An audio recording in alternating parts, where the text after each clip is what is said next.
one game away.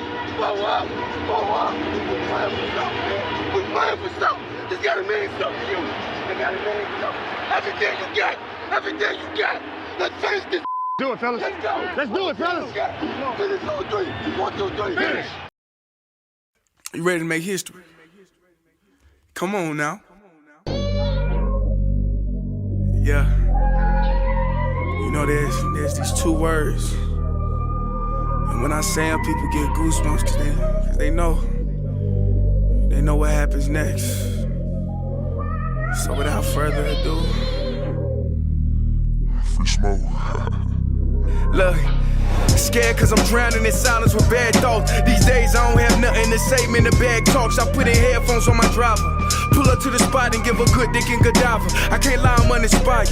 No more pillow talking about nonsense. I only stick around to put some band-aids on my conscience. I don't know why I feel so bad, nigga. That's what we do, no foundation. We don't build no more, we just screw. Half a bottle of Henny, girl, I'm going with the wind. The same niggas say they happy for me, ain't want me to win. So I'm done on my friends. Don't need help popping Coronas and reminiscing. I just call up Big Bro J and say it's time for venting. If I live forever, I hold this hate for some centuries. You don't know how much I have you doing would have meant to me, but motherfuck all that. I don't even offer up the time to make the call back. Stupid Lodo, if they don't get the picture now, man, I crop them out of the photo. I can't relate to my peers. Been doing this shit for years. I'm motivated by fears. I took the wheel and I steer. My sound not dictated by fuck boys in Atlanta. Stay gifted like this album was ghost written by Santa. Boss forever like they decided to throw me under slammer. Every song's a hit like they picture me underhanders. I could drop 1,000,000 songs, but they never gon' understand us. Soapbox sermons for niggas never giving chances.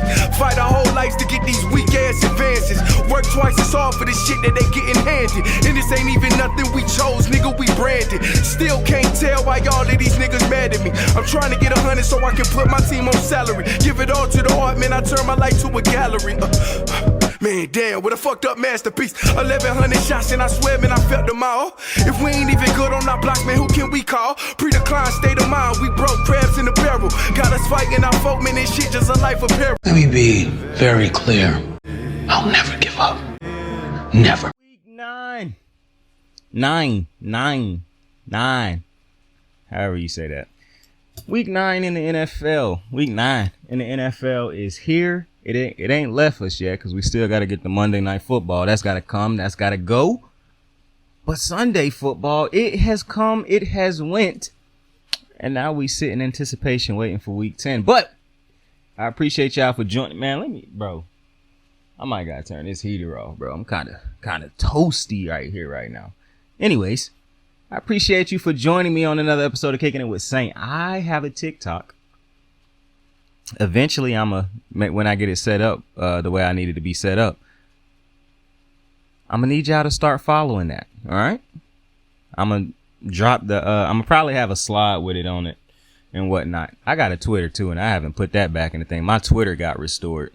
So I'm all over the place right now. I haven't been thinking about that. But nonetheless, I appreciate y'all for joining me on another episode of Kicking It with Saint. Week 9 recap. But on this episode, we're going to focus more on the big games that happened in the NFL this week. I'm talking about Seahawks, Ravens. I'm talking about Miami, Kansas City. I'm talking about Dallas, Philadelphia. And of course, I'm talking about Cincinnati, Buffalo, Cincinnati.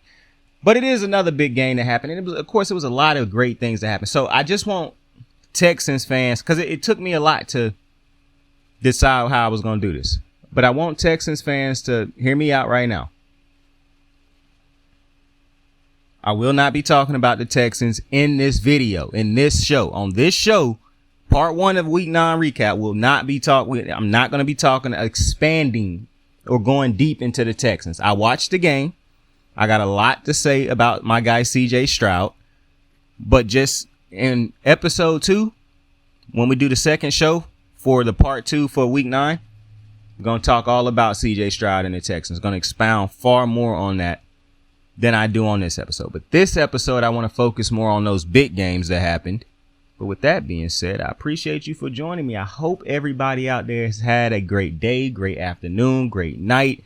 Whatever point in time you're listening to this, I truly do appreciate you for listening. Like, subscribe, share. If that's not too much to ask, we growing over here. We at 31 subscribers right now. I would love to get to 40 before the end of the month. So tell a friend to tell a friend.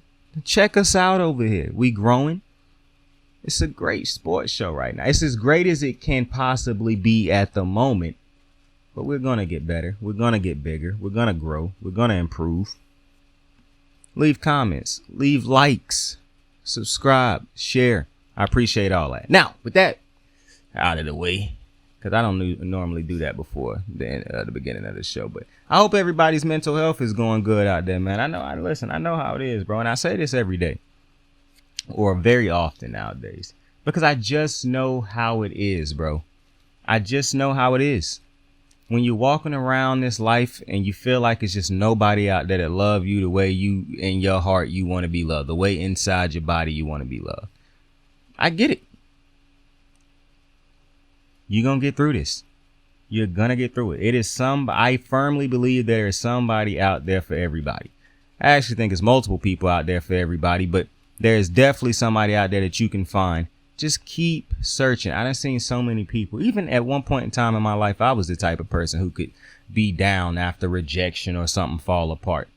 Not so much now. I done got to this unhealthy place of being able to move on very quickly due to a lot of other reasons. But I'm telling you right now, regardless if it's healthy or unhealthy, how you do it, get through it. Don't let this stop your momentum in life or your movement. Because I know it can. I know it can. But you're going to find somebody, or that somebody's going to find you. Just keep grinding. Keep doing what you got to do. All right. The great Nas once said, "You lose money chasing women, never lose women chasing money. Dudes is broke plus the block is hungry." It's a little bit of truth in everything. It's a lot of truth in that. But listen, week 9, we're going to run through these scores real quick, and then we're going to get into the main games I don't want to talk about. Miami, KC, they were in Frankfurt, Germany. Miami lost 14-21. Don't worry, we're going to get back to it. The Rams were in Green Bay. They lose 3-20. Minnesota was in Atlanta. They Minnesota won 31-28. Shout out Josh Dobbs. Washington was in New England. They win 20-17. Seattle was in Baltimore. They get dog walked 3-37. We're going to get back to that one. Chicago was in New Orleans. They lose 17-24. Tampa Bay was in Houston. They lose 37-39 in what was probably one of the best, was one of the best games of the day, if not the best game of the day. Arizona was in Cleveland. They lose 0-27. Indy was in Carolina. They win 27-13. Dallas was in Philly. And we'll get back to this one also, but they lose 23-28. The Giants were in Vegas. They lose 6-30.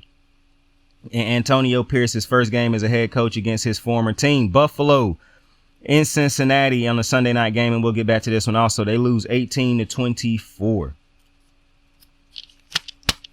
What a Sunday. Imagine if your team ain't got 7 wins on the season right now. Don't listen to me, bro. I'm being ignorant right now. Watch. My team going to come out there and lay an egg because of my ignorance. But listen, first game I want to talk about is Miami losing to KC in Germany 14-21. Hey, shout out to the NFL, bro. I be talking a lot of shit about the NFL at times. I point out the critical things that they do, but I got to point out these overseas games. I think the quarterbacks has done played overseas in the last 2 years. Lamar, Trevor Lawrence, Pat Mahomes, Tua, Josh Allen. I think Joe Burrow done played overseas, but I'm not 100% sure on that one. But the fact that you got all those other top tier quarterbacks in the NFL that's already, I don't know if Jalen Hurts done played overseas yet either. But to have all that type of, like, you done had basically the top 10 quarterbacks in the NFL go over, a group of those guys go over overseas to expand the game. That's hella dope. You didn't send over like 2 trash can teams and nobody give a that's going over with like 3 wins combined and like 10 losses combined. Like, nobody want to see that. To send over this game, Miami KC, that's huge. Now, if Kansas City fans weren't happy about it, I'd understand it because you do technically lose a home game. But I saw this bozo Emmanuel Acho say that this game wouldn't matter because it wasn't on home soil for either team. And that's just one of the most. He loved to remind people that he was a trash can in the NFL. And it's so crazy. But nonetheless, Miami, it's that time. You know, I picked Miami to win this game. And a big reason I picked Miami to win this game is because I said they have to be turning the corner. I understand the Bills lost. That's going to always make sense to me. Josh Allen just has their number. And I understand the Philadelphia loss, which I went back and watched that game. They actually got smacked around in that game. But I said Kansas City is not the offense that the Bills were at that point in time. And the Bills offense don't even matter. It's just when they play the Dolphins, bro, they just know how to beat the Dolphins. But they ain't the offense that the Philadelphia Eagles are. So I said the Miami have to be able to score points in this game, bro. And I understand how great KC's defense is right now. KC has a great defense. I haven't talked about L'Jarius Sneed and those dudes, Chris Jones and all those dudes, which Chris Jones had a dumbass play in this game. I haven't talked about him enough. However, at some point in time, Miami, I don't feel like this is, Saint, this on you. You should have known. You should have known. Bro, at some point in time, I should have known that these motherfuckers is going to come through. At some point in time, as a unbiased person, as an unbiased spectator of the game, I'm looking at Miami and I'm like, okay, at some point in time, they have to be able to beat one of these teams that's a great team. They're going up against a team where their offense is light years better than KC's right now. And I understand Pat Mahomes. I'm the first person to tell you quarterbacks like Mahomes, Lamar, Burrow, Allen, they win the games that they should not be able to win. I get that. But if that's always the case against you, Miami, then you have a problem. You cannot if Miami is always losing the games against those great quarterbacks, and that's telling me two things. For one, you're not a good team or a great team, because to be a great Super Bowl contending team, that would mean you have to be able to beat the Pat Mahomes, the Josh Allens, the Lamar Jacksons, the Joe Burrows. You have to. That would also tell me Tua is not one of those quarterbacks, which I don't put him in that category anyways.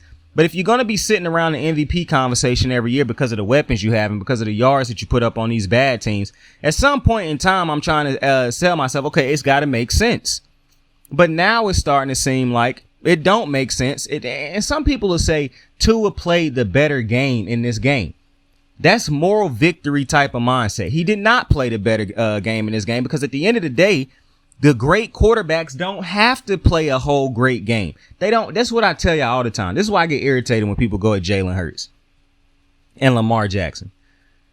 At the end of the day, they don't have to put up 400, 300 plus passing yards, 4 touchdowns, no picks to have a great game.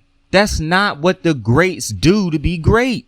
They show up when it matters. They can struggle a whole game. And at the end of the game, they are going to make the plays that win their team those games. That's my problem with Justin Herbert being crowned the next, already basically got a Hall of Fame bus created for him. Because he don't win the big games. He has not won the big games in his career. And I'm not talking about in the playoffs. I'm not talking about going to the Super Bowl because I'm not numb to the fact that only one team can win a Super Bowl a year. Meaning L's going to pile up for multiple players regardless. I'm talking about the big games in the season that matter. The big games throughout your career that matter. He has not won those big games. Tua is also not won those big games. And this is why people have a hard time. See, people go at Tua, but they won't go at Justin Herbert. This is my problem with Justin Herbert and Tua. They have not been able to win these big games. Or something got to go crazy for them to eke out a win.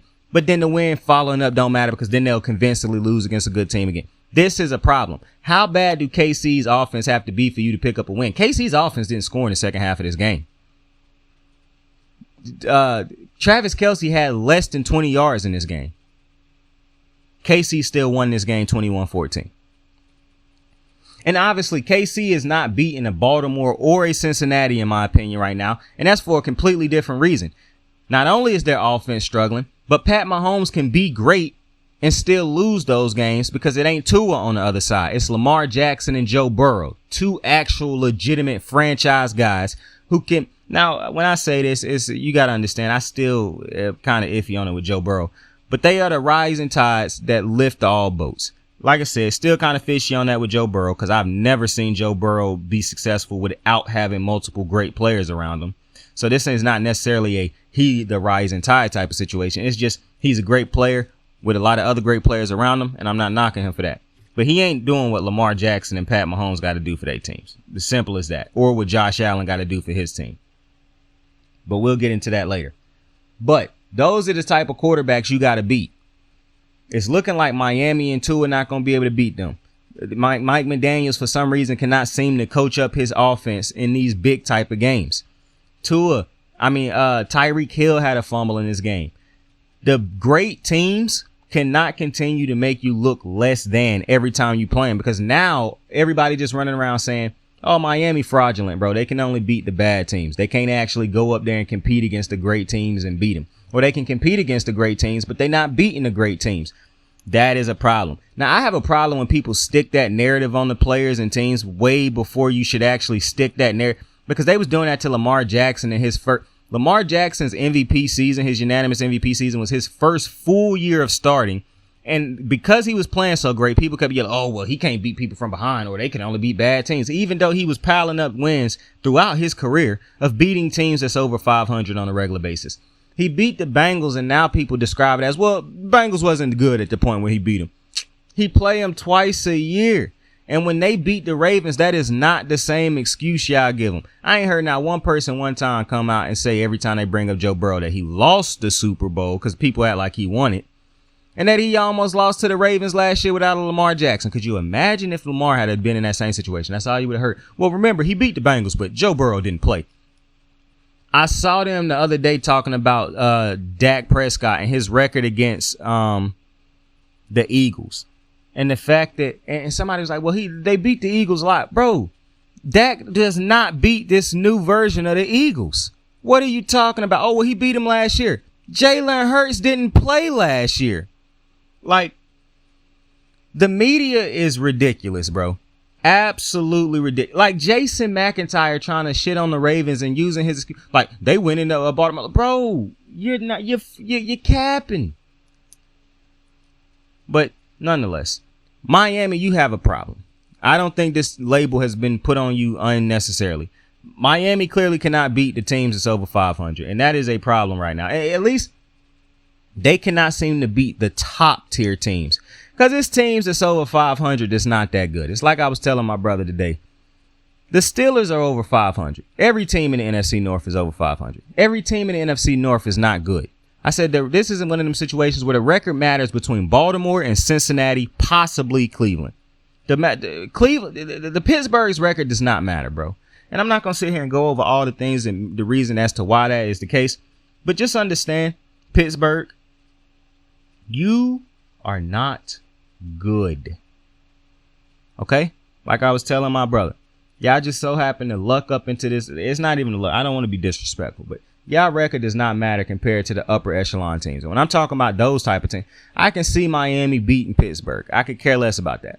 I'm talking about the Ravens, the Bengals, the Bills, even though we're going to get to the Bills in a minute, the Eagles. Do I see them being able to beat the Cowboys? I can see them beating the Cowboys in Miami. I can see the Cowboys beating them in Dallas. But the fact that you lost this game, because this is a very telling loss to me. This is not the Lamar Jackson averaged like 30-something plus against the Dolphins. That's not what you just went up against. You did not just go up against the prolific offense of Joe Burrow and all those weapons over there. You did not just go up against Josh Allen and Stephon Diggs having one of their MVP conversation games. You just went up against a struggling Kansas City offense that went completely numb, silent in the second half, and you only mustered up 14. And you've been one of the highest scoring offenses, if not the highest scoring offense in the league all year. You put up 70 against Denver and 14 against KC. I don't think Miami fans should have a problem now with people walking around saying this is a fraudulent team. Because for me specifically, bro, if you couldn't beat this version of Kansas City, I don't know who you beating. I mean, I'm just keeping a buck with you. I don't know who the fuck you finna beat if you couldn't beat this KC team. 100%. I don't know what upper echelon team you beaten if you couldn't get past KC. The next game though, that was the Germany game in Frankfurt.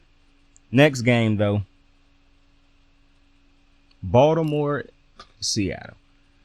Now, this is exactly why I talked about Seattle and the Lions the way I talk about them. See, this is why I be like, yo, I don't want y'all to think I'm disrespecting you if you're a fan of your team, if you're a fan of either of those two teams.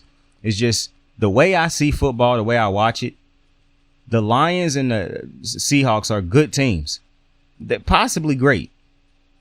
I don't think they're great because it would be one unit that would be so special in my opinion. And then even then, as good as the Detroit's offense was last year, I didn't think they was great. So I just know what great is when I see it. But these are two good teams. One got a great coach, and I'm specifically talking about the Seahawks. I cannot emphasize enough that I am talking about the Seahawks coach and Pete Carroll, not Dan Quinn.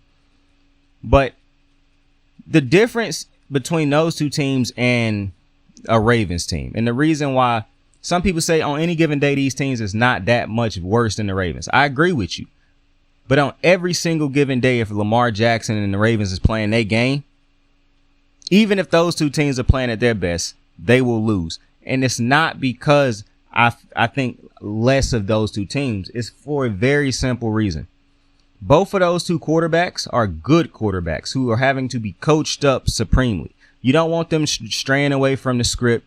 You don't want things to get out of control for them. You really don't want them to get big, have deficits they got to come back from, because that's not what their offenses are usually set up to do. They're not set up to come back from big deficits. They're not set up to really play from behind. And they don't have the quarterbacks who you trust to play from behind. So you want to be able to run the ball ahead of the sticks, stay ahead of the sticks on first down, second down, be able to have short third downs to work with, move the chains, pick up the first downs on third downs. That plan is thrown out of the window. And great coaches, great offensive minds can do that.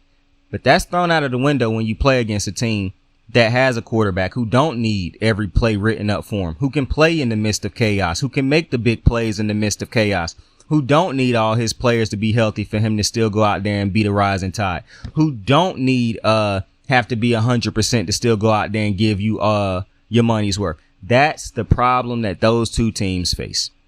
So while, and this is going to sound crazy, I believe the Seahawks and the Lions could play their best games and end up beating the San Francisco 49ers. But it is very hard for me to see either of those two teams playing their best games and beating the Philadelphia Eagles, because the Philadelphia Eagles have a franchise quarterback. And I truly think Dak is a franchise quarterback, which is why it's hard for me to see either of those teams beating Dallas also. And a defense, and this is no shot at Geno, this is no shot at Jared Goff. Defenses will prepare for both of those dudes. I think it's more about stopping the scheme than it is stopping them. Scheming those two dudes and preparing for those two dudes compared to preparing for Pat Mahomes, Lamar Jackson, Joe Burrow, Josh Allen is just completely different. And that's what the difference, in my opinion, has been in these teams all year. It's easy to beat up on bad NFC teams. It's easy to beat up on teams who don't necessarily have great quarterbacks. It's easy to beat up on teams like the Kansas City teams in the first game of the season when they don't have nearly what they need to be able to. They had two key pieces missing on that team in that opening night against Detroit. The Ravens was healthy going up against going up against those two teams. Not only that, I think aside from Philly and slightly the Cowboys, the level of competition in the AFC is so far and away greater that the Ravens have to play against tougher, stiffer competition on a regular basis. So when you play against a team like the Lions and the Seahawks, they might be great teams, but they ain't Joe Burrow led. They're not Pat Mahomes led. They're not Josh Allen led. And when you play against that type of competition on a regular basis, it's easier for me to understand what I'm seeing when I see these teams. Even when the Ravens was struggling, I need to go ahead and make a new video because they are 100% a Super Bowl contending team. It wasn't me worried about them against Steelers or the Lions. It was me worried about them against the Bengals, the Chiefs, the Bills. Teams with great quarterbacks who can overcome a team missing out on opportunities multiple times like the Ravens did in that Steelers game, who will make you pay for those type of drops and whatnot. But it's nothing against Seattle. Seattle is a good team. But right now you playing in a division where it's no number one quarter. It's no franchise quarterbacks in that division right now. That's in a prime. And if you're the Lions, after Aaron Rodgers left, the best quarterback in the division may be Jared Goff. And it's cool for you to say that. But compared to Jalen Hurts, Lamar Jackson, Joe Burrow, Pat Mahomes, he nowhere near as good as those quarterbacks, which is why it's so irritating when I see top tier quarterback lists with any NFC quarterback not named Jalen Hurts ranked above Lamar Jackson or certain quarterbacks in the AFC. And I haven't even gotten to the lower tier quarterbacks like Justin Herbert, who everybody already done put a Super Bowl a Hall of Fame jacket on. I wouldn't take Jared Goff over a quarterback like him. So to me, Seattle had like 6 first downs in this game. It was like 1 for 13 on third down. They couldn't pass the ball. They couldn't run the ball. Baltimore ran for damn near 300 yards in this game. Lamar Jackson was able to sit back and just play a cool, calm game because everybody else was able to do their job, which I understand that's rare, but it was some great plays that happened in this game. It was some plays in this game that irritated me. One of the plays that I liked, though, was on a long third, Mark Andrews to catch a pass that he caught and to reroute himself the way he did, bro. I like seeing shit like that. Odell, happy birthday to him. He got a birthday touchdown yesterday, so shout out to him. His first touchdown as a Raven. But focusing on Seattle, some people say, well, you just watch this game, you can't really take nothing from this game. I do think you take something from this game, and I do think it's a reason you would watch this game. You watch this game for the simple reason you was never beating Baltimore. However, what could you have possibly learned in an ass whooping like this? So yeah, watch the tape. However, what you did learn in this game was you are farther away. You probably knew going into this game you wasn't better than Baltimore. You probably knew it. I'm pretty sure some smart football minds who thought what I thought going into this game. They wanted to compete. They didn't think they'd lose 30-37, but they knew in their hearts they were not what Baltimore was, and that they truly hadn't faced this type of team. That because you face San Fran, and they great because of the defense. And because of that play calling over there with Kyle Shanahan and that system. Baltimore's defense is great, yeah. But we're not relying on the system. They're relying on Lamar Jackson now. I love what Todd Monken has been for them. But it's a Lamar Jackson problem at the end of the day. And so, when it comes to Seattle, what you learned in this game, in my opinion, or what you take away from this game, even though you can still watch the tape, ignore it. What you do take away from this game is, while it might not be a lot of constructive things that you really sit down and take away from this type of ass whooping, what you do say to yourself is, okay, we further away than we appeared, than we probably thought we were. I'm going to be honest with you. Geno, like I said last year, happy for him. Not a quarterback who I think you can win a Super Bowl with. I'm now certain of that, because what you need to be able to do and be able to make a team think you can do when you take on these type of quarterbacks, the Lamars, the Burrows, the Allens, the Pat Mahomes, I just don't think Geno can provide for you. Everything is not going to always be great, and that's especially true when you take on these great teams. Geno struggled against the blitz. He struggled under pressure. He struggled against the man. And it's too much talent on Seattle to go out there and have a three-piece. I've been saying it about this offense all year. If I took Lamar Jackson and swapped him out with Geno, this team would be averaging 30, close to 40 points a game. If I throw Joe Burrow on that offense, they averaging close to 30, 40 points a game. Pat Mahomes. So, while I do still believe Seattle was a good team, I think this game is evident. You are further away from Baltimore, Cincinnati. And these are teams that you might not think matter because they're in the AFC. But if you get to a Super Bowl, you got to play these teams. But you don't even got to worry about that, because if you further away from Baltimore than you thought you were, you further away from the Eagles than you thought you were. You further away from the Cowboys than you thought you were. And I know the Cowboys are a tricky one because people don't look at Dak the way they look at Lamar, Burrow, Allen, Pat, Hurts, Herbert. Everybody think Herbert better than him. But I do think Dak is a franchise quarterback, bro. next game, speaking of Dak, the Cowboys were on the road taking on the Philadelphia Eagles. You know, the first thing I was hearing people say was, oh, it wasn't on Dak, it wasn't on Dak, it wasn't on Dak. And I'm going to get to that in a second. But what I want to remind people is, did the Cowboys defense have a great game yesterday? By their standards, no. They gave up 28 points. But I want to keep reminding people this. I say it damn near every week at this point. Great defenses in 2023 are going to have at least 2 to 3 bad games where they do not play the way they play on a normal basis. Not only that, as great as a defense may be, you also have to look at what they do and against the opponents they are doing it against and come to a happy medium with the information you have been provided. Okay? Dallas is not taking on a murderer's row of quarterbacks on a weekly basis. It's just not happening. I'm not taking away nothing from the quarterback. From their defense. I believe Dallas is a top defense. However, it's a reason why I always put Super Bowl defense to the Jets and the Jets alone at the moment. Because the Jets, when I watch them, that's a defense that can travel and can play against any quarterback. The Jets are going to have a bad week eventually defensively. But for 2 years now, this is a defense that it don't matter who at the helm, they give their team a chance to win. Because somehow, some way, and Rob Saleh said it the other day about all the gauntlet of quarterbacks, top tier quarterbacks they done played and made look bad. Yeah.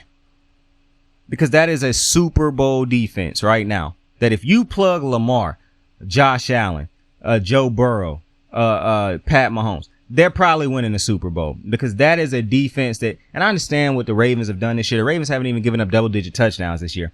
But it's just something about when you, and the Ravens made me proud. They looked so, matter of fact, let me run back to the Ravens real quick. Kyle Van Noy, what a signing. Who I had already, I don't really like retreading players who I thought they should have signed anyways, like the Jadeveon Clownies and Kyle Van Noy, because I had already said they were better pass rushers than the dudes they had on the team. Shout out to Justin Meebank, though. He having a hell of a year. Odafe Oweh had a sack yesterday. It's about damn time. My thoughts on him have not changed. Kyle Van Noy been on the team less than him, and I probably already got more career sacks as a Raven than Odafe. So I'm just throwing that out there.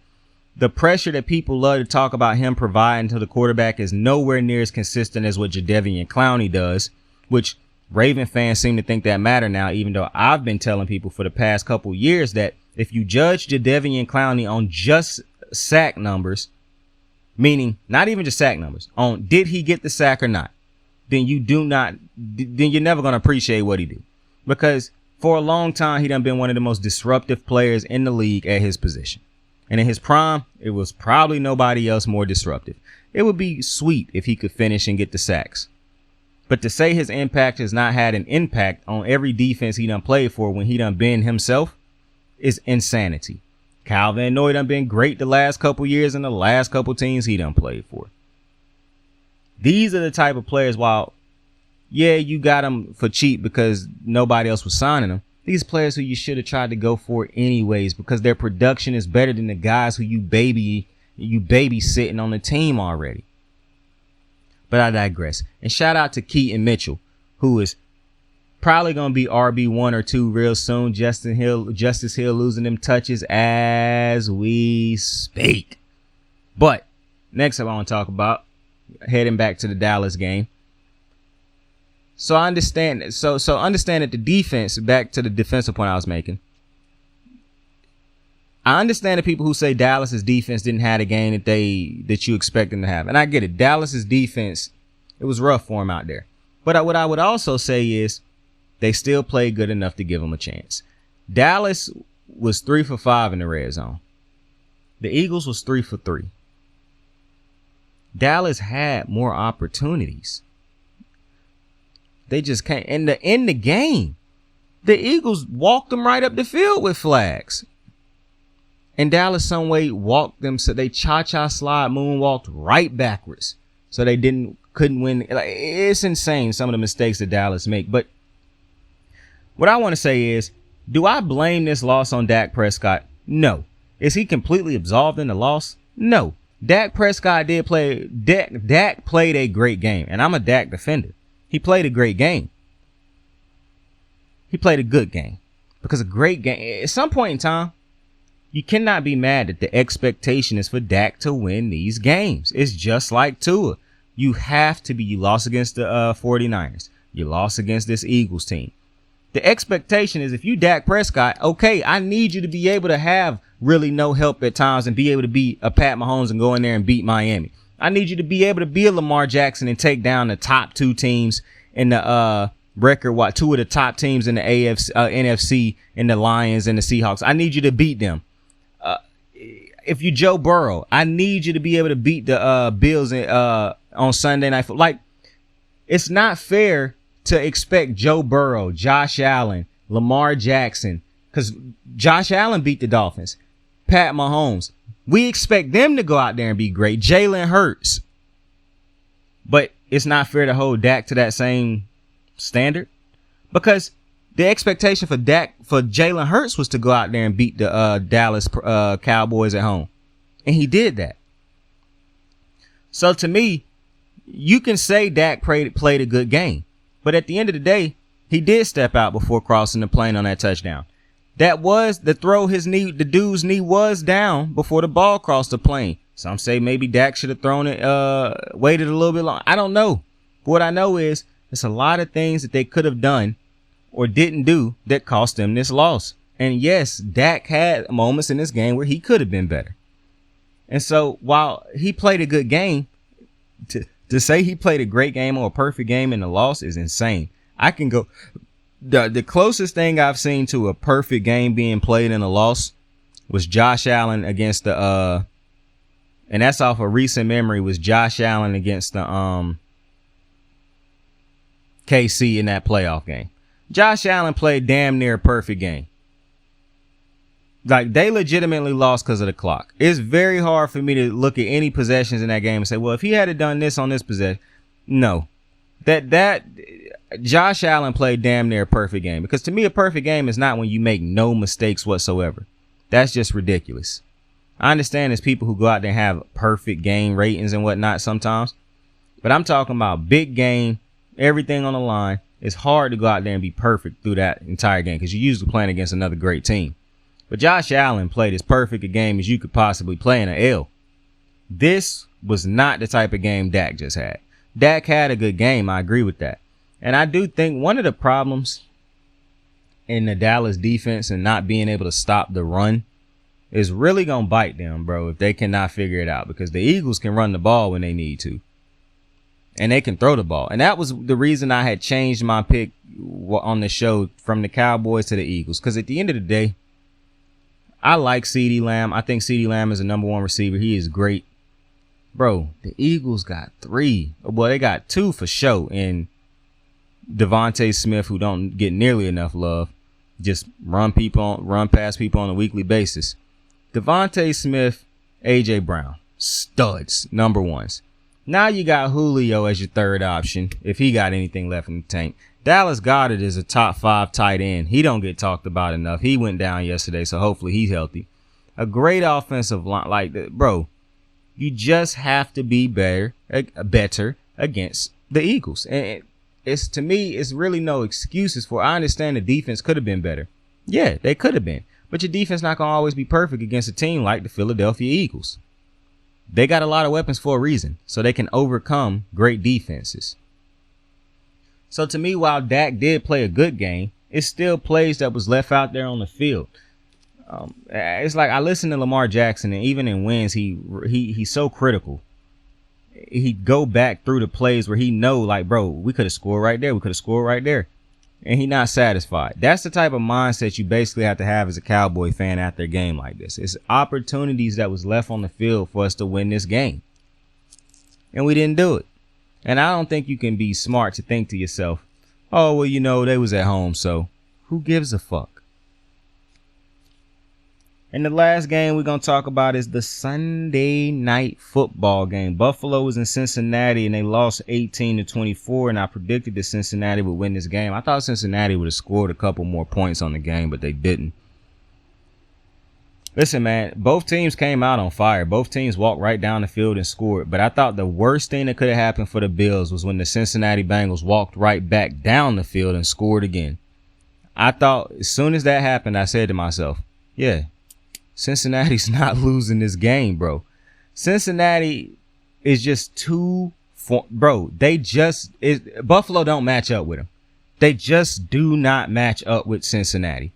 Cincinnati got a good running back. They got 3 great receivers. They got a tight end who you don't have to worry about. But when you get lost in cover trying to defend those 3 receivers and the running back, he's going to get open. And you don't have Matt Milano man in the middle of the field right now. It is,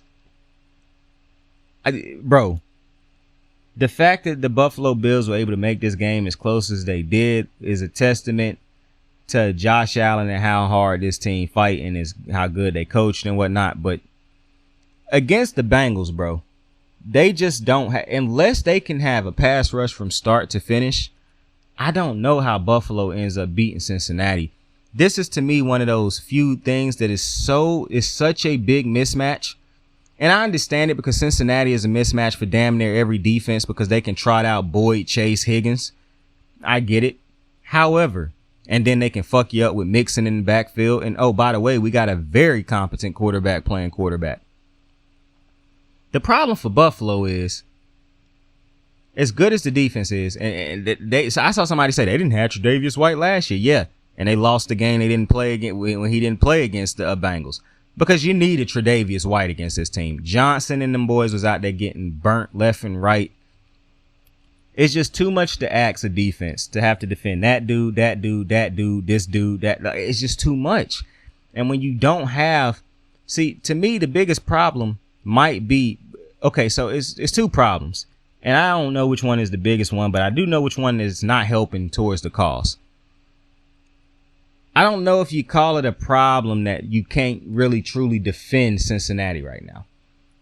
But this is why I say defense don't matter. Defense and spots matter. Because I am 100% sure Buffalo could play great defense in spots to beat Cincinnati.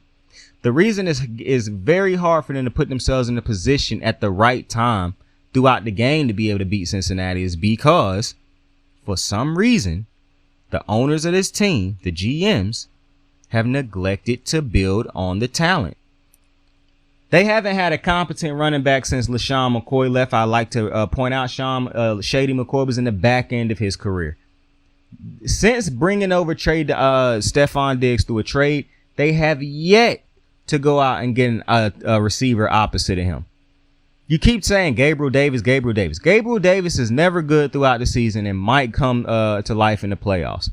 To continuously bank on Josh Allen having to be great every game and Stephon Diggs is insanity to me at this point. What you are basically asking Josh Allen and Stephon Diggs to go out there and do is to be great and outplay opposing teams, offense and the defense every week. You haven't went out and got him a competent running back yet. To me, the Bills front office is the reason they lose a game like this. Yeah, you might be able to go out there and compete against KC, a team that does not have a number 1 receiver on it. But if if Cincinnati is in your way every single time you got to go play to get a chance at playing Kansas City or Baltimore, you're not gonna make it to that. Hell, I don't think you're good enough to beat Baltimore right now. And it's not. And I understand Josh Allen can have a game where he just go otherworldly because he that type of talent and he got a number 1 receiver on his team. But the fact of the matter is Cincinnati not trotting out there with 1 good receiver. You can't lock in on them. I saw somebody try to blame it on Josh Allen for being Superman all the time. But when you done been raised to be Superman, how can we punish you or get mad when you play the role we have raised you to be or we've raised you to play?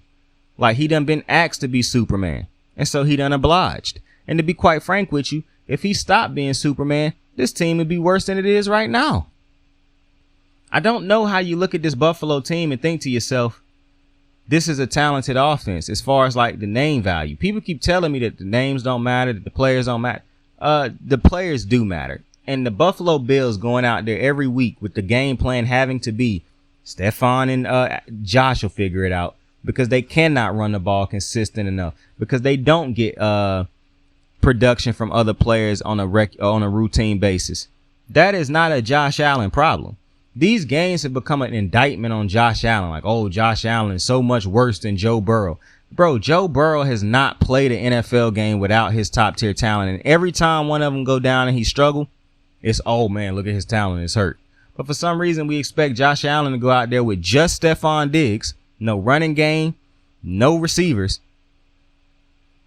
opposite Stephon, and we expect him to be great every game like he was against KC. That, to me, that's just insanity at this point. Can Josh Allen be better in different parts of the game? Absolutely. What quarterback can't? What player can't be better? But to go out there and use these games as indictments on a Joe Burrow so much better than Josh Allen. Josh Allen, that's crazy to me because Joe Burrow is not on a team with just Joe Burrow. This is not the NBA. If Josh Allen had those weapons, he'd be playing way better also. But for some reason, the Buffalo Bills have refused to go out and get him competent talent. They could have signed DeAndre Hopkins in the offseason. They chose not to do it. And for some reason, if Josh Allen were to come out and say that the team not doing enough for him, people will turn on him. People will start trying to create these narratives of him being the problem. Then reports will come out that, oh, he'd be late for practice. Oh, he talked to people to me, Josh Allen is fighting a war right now that the only way he can win it is if him and Stephon Diggs have like otherworldly, out-of-body experience type games every single week. Because I just don't think he and Stephon are talented enough alone to be able to overcome some of these juggernauts in an AFC. Not to mention the defense done had to take a step back because you lost 2 All-Pros. Specifically, you learn how to play without Tre'Davious White. You don't know how to play without Matt Milano. This is not something you done had to learn how to do. You done had Matt Milano as your starting linebacker for the last couple years. And now you lost that level of All-Pro. I get it. So I know it's a lot of people hopping off of the bandwagon of the Bills right now. I know it's a lot of people that's being real critical of the Bills right now. I am not one of those people. I actually happen to believe that the Bills are they're just a team right now that the owner and the GM haven't realized that as good as Sean McDermott might be as a head coach, he is getting absolutely nothing extra out of his offense right now. And if you just want if you want a great defense, you can go find a great defensive coordinator. But at this point, this offense has shown you it has reached its peak with Sean McDermott and the way he runs shit. I think it's time to make a coaching change because I just don't believe you'll get the offensive coordinator that you need in order to bring your offense back to life. And this being an indictment on Josh Allen to me is just ridiculous for the simple reason. At what point in time do the other people who paid to do a job have to do their jobs? How is it always going to be on either Josh Allen or Stephon Diggs? Oh, because they get paid the most. What? They go out there and perform to the best of their abilities. When they sign a contract, that is not guaranteed. At no point in the contract do it say, and you have to, in order to get this money, you got to guarantee us you win every game. You got to guarantee us you win every game against good teams. You got to guarantee us you win a Super. That's not how contracts work. So to me, to hold them to a certain expectation, but to not hold the other people who put the talent on the field to an expectation, it's crazy to me. And Josh Allen is maxing out on what he can do for this iteration of the Buffalo Bills. But with that being said, I look to join you again tonight when we talk about them Jets and them Chargers. I appreciate you. I truly do. I appreciate you for joining me on another episode of Kicking It with Saint. Tell somebody you fuck with them. Tell somebody you love them. You can be anything in this world. Choose to be kind to somebody today. Treat others the way you want your mother to be treated.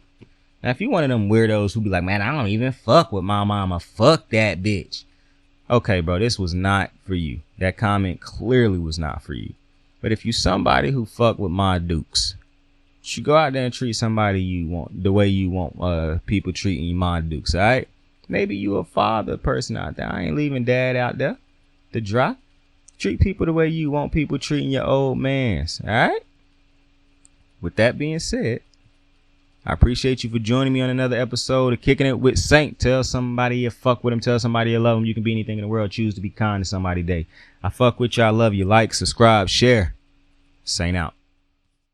I got the moves like hot sauce. Lil' mama taking the top off. I'm laying down getting topped off. After this, she know she getting knocked off. I know she loving the money, so I keep on thumbing and thumbing. She say she horny when she taking shots, so I keep them coming and coming. Now I'm putting dick in her tummy. Scoop her up like I'm raking or something. You would think shawty red track, the way that she running and running. You getting dumber and dumber. You out here chasing the bone. After she finished from giving me dome, the Uber is taking her home. Tight.